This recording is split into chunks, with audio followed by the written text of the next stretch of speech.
How to create filter in Excel. Hi everyone and welcome back to our channel. In today's video, we are providing you with step-by-step tutorial that we can easily follow up and sort out and view specific data only.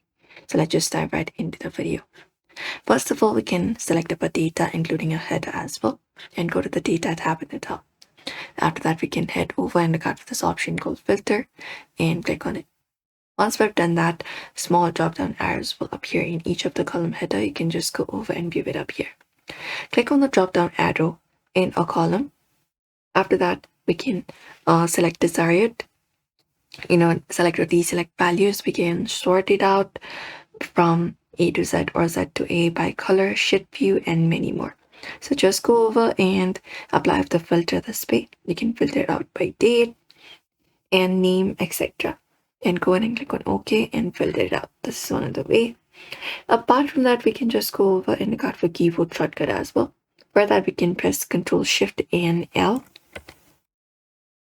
So go ahead and press Ctrl Shift and L once you've selected up the data. And again, you can turn on the filter directly. It will instantly turn the filter on or off. And the other one is converting the table. So you can select up your data for that and go ahead and press Ctrl+D.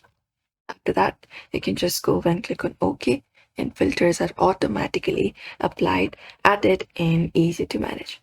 If you want to remove filter, go to Data tab and go ahead and look out for filter option and click again and it will remove it. Or you can use Ctrl Shift L and again go ahead and remove it. And that's it.